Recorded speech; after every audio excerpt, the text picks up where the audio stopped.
करो शरणागत के सपने से।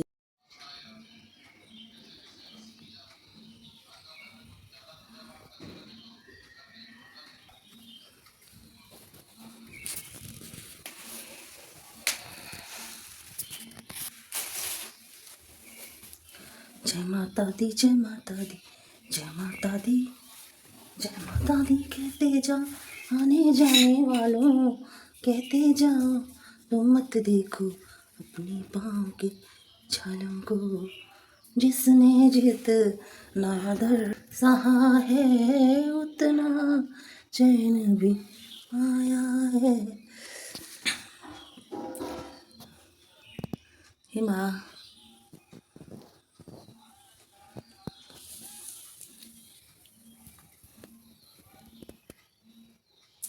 3:30 बजे का उठी हूँ और अब सब कुछ तैयार हो गया है। अब करूँगी पाठ।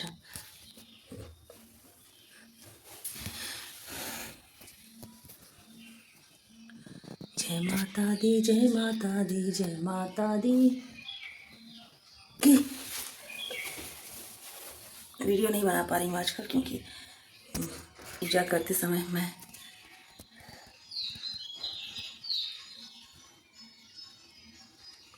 आज थोड़ा सोची कि बना लूँ, नहीं कहाँ आजकल नहीं बना पा रही हूँ वीडियो। पूजा करूँगी, ब्लॉग बनाऊँ। तो अब मैं कथा स्टार्ट करने जा रही हूँ।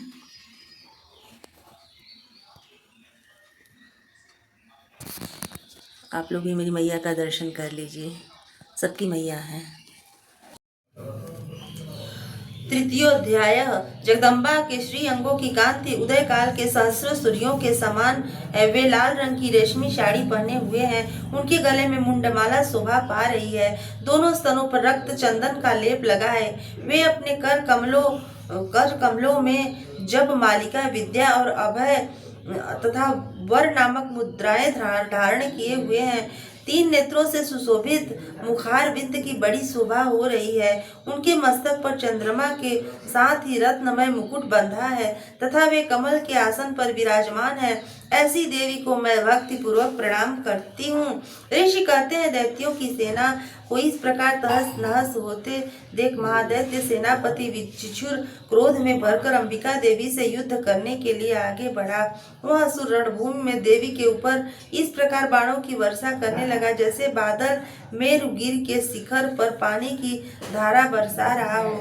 तब देवी ने अपने बाणों से उसके बाण समूह को अनायास ही काट कर उसके घोड़ों और सारथी को भी मार डाला। साथ ही उसके धनुष तथा अत्यंत ऊंची ध्वजा को भी तत्काल काट गिराया। धनुष कट जाने पर उसके अंगों को अपने बाणों से बींध डाला। धनुष, रथ, घोड़े और सारथी के नष्ट हो जाने पर वह असुर ढाल और तलवार लेकर देवी की ओर दौड़ा। उसने तीखी धार वाली तलवार से सिंह के मस्तक पर चोट करके देवी की भी बाई भुजा के बड़े वेग से प्रहार किया। राजन, देवी की बाह पर पहुंचते ही वह तलवार टूट गई। फिर तो क्रोध से लाल आंखें करके उस राक्षस ने शूल हाथ में लिया और उसे उस महादैत्य ने भगवती भद्रकाली के ऊपर चलाया। वह शूल आकाश से गिरते हुए सूर्यमंडल की भांति अपने तेज से प्रज्वलित हो उठा।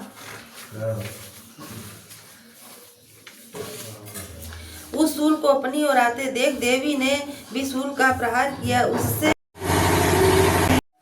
तो मेरा पूजा पाठ हो गया है, क्योंकि सुबह 3:30 बजे उठ जाती हूँ तो काम जल्दी हो जाता है।